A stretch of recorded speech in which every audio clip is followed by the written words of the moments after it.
الله تعالى وبركاته، والصلاة والسلام على سيدنا محمد صلى الله عليه وسلم. كما جا كما هضرت اليوم غادي نهضر على واحد النقطة مهمة، هي أنه الإنسان خصو يتعامل مع الصيدلية وحده.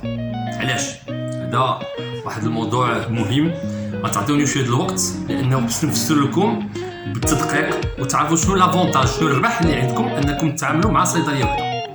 الوغ كما تيقول واحد المثال، تيقول كتزيدي انه جوج الناس ما خصكش تكذب عليهم، طبيب والمحامي اللي كتعرفوا. المحامي الا كذبتي عليه تدخل الحبس، والطبيب الا كذبتي عليه كتوكل.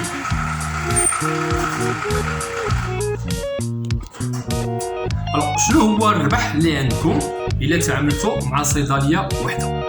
في القانون، ماشي في القانون، يعني في العرف تيخصك يكون عندك محامي ديال الاسره، تيكونوا عنده لي زافير ديال الاسره كاملين، لي دوسيي، الملفات، كلشي. هادي ديال نصيحه عندي خذوها. فهادشي ديال الطبيب يكون طبيب الاسره، طبيب واحد جينيراليست هو اللي كيتكلف لا فامي كلها. علاش؟ لانه الامراض ملي كيبقاو يبانوا خصو يعرف ليستوريك ديال لي مالادي، الاباء، واش كاين شي مرض وراثي. يعني من الاحسن الا كان طبيب واحد جينيراليست عندكم في الاسره غادي يكون مخير، تكون عارف، غادي يكون عارف لا سيتواسيون، هو كيعرف اورينتي، كيعرف يورينتيكم نتوما الاطباء الاختصاصيين، كيكون ماشي معكم دقه دقه. اذا هذه النقطه الثانيه. النقطه الثالثه، صيدليه تكون عندكم. بحال دابا في فرنسا، حيت ديما كنديروا ليكيفالونس ديال فرنسا عندهم كيعطيوك اون كارت فيتال. هذيك لا كارت الا مشيتي تقديتي الدواء اللي كتب لك الطبيب من داك لا فارماسي اللي عندك في الكارتي ديالك، راه ما كتخلص حتى شي حاجه سوبليمونتير. بار كونطر الا مشيتي لشي كارتي واحد اخر ما عندوش علاقه معاك، كتخلص شي حاجه زايده. اذا الدوله ماشي كتوبليزي، مي كتعطيك واحد لو شوا انك تمشي لأون فارماسي عند في كارتي، لانه هو تيكونوا عنده لي زانفورماسيون ديالك كاملين. وهذا الشيء ديال الكريدي راه ما عندهمش بعدا في فرنسا، باش تعرفوا هذه القضيه ما كاينش كريدي. نرجعوا نديروا الاسقاط على الشكل اللي عندنا التعامل مع الزبناء في المغرب. في المغرب كيكون مثلا عندك زبون يعني مريض، ومن في الوقت كيولي زبون، كيولي كيتواظب على هذه الصيدليه.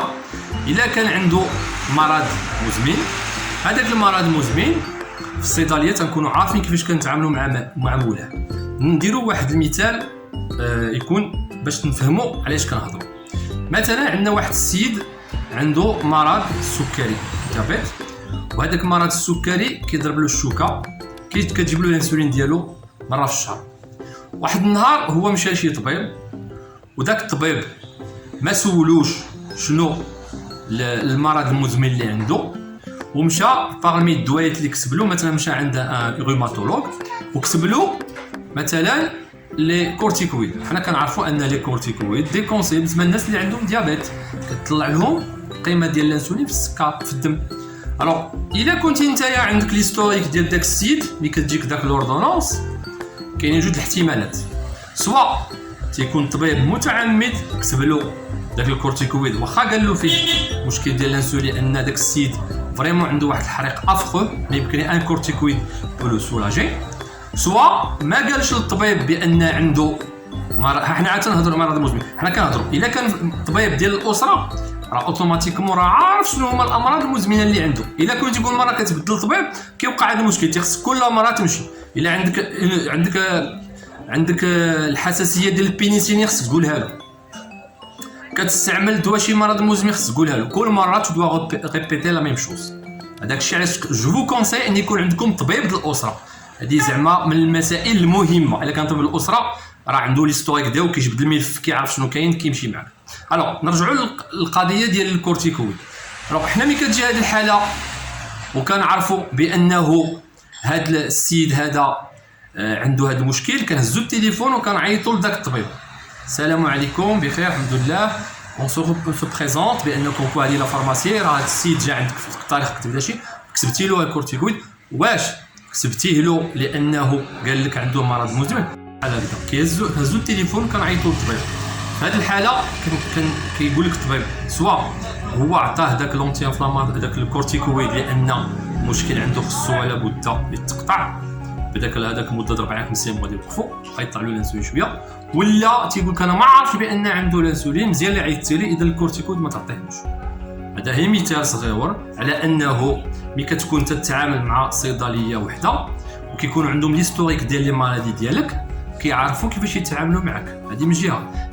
كاين الناس اللي تيكون عندهم قرحه في المعده، ملي كتكون عنده قرحه ديال المعده وكيمشي عند ان روماتولوج كيعطي لي زونتي انفلاماتوار بور سولاجي لي كريز انفلاماتوار وما كيعطيش معاه ان اي بي بي انيبيتور لا بومب دو بروتون باش كيوقف لك داك الكميه ديال لاسيديتي باش ما توقعش لي زولسيراسيون او نيفو دي ستومون باش ما يتجحكش المعده داك لي زونتي انفلاماتوار.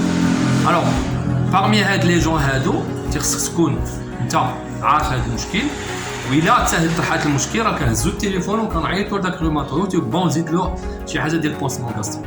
دو جوج الامثله اللي كيوقعوا لنا دائما في الصيدليه.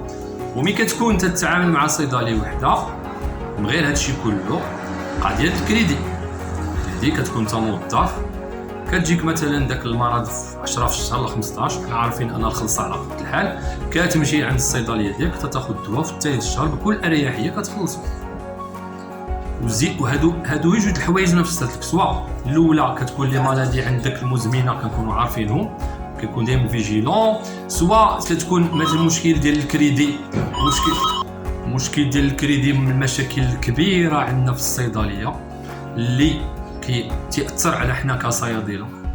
ماشي مرات كطيح في داك اليوم اللي في الثالث الشهر كيمشي بحالاتو شهرين 3 شهور لا ما عاودش كاع يجي كيرحل، فهمتي كاينين مشاكل كثيره. المهم الربح ليكم نتوما كزبناء انكم تتعاملوا مع صيدليه وحده، وما ادري قلت لكم كيكونوا عارفين الامراض ديالكم مزمنه الا وقع شي مشكل في شي اوردونس كنتصلوا بالطبيب. تنكونوا مشاكل ديال الكريدي حنا كنتعاملوا باش تاخذ الدوايات اللي كتب لك الطبيب كامل، كتب لك 4 ولا 5 ما تاخذ شي واحد، تاخذ داك 4 ولا 5 باسكو يقرا الامام. كاين حاجه واحده اخرى، كاين التوجيه قبل ما ملي كتمرضوا كتجيو عندنا كنوجهوكم الاطباء اللي كنتعاملوا المهم على حسب المنطقه. كتكون عندك واحد الطبيب كتعرفوه مزيان كيكون كيتعامل مع الناس مزيان الخدمه ديالو كيتقنها كتقولوا سي هذا التوجيه. اذا الربح هو هذا الطريقه راني قلت لكم كيفاش. اليوم الحلقه قدرت نلم لكم في هذه النقطه هذه بوحديتها. تنشكر لي زابوني القدام الجداد وتا الناس اللي جايين من تيك توك، ونتمنى انني نكون في حسن الظن. نخليكم اليوم انني نتلاقى معكم في حلقه مقبله ان شاء الله. السلام عليكم.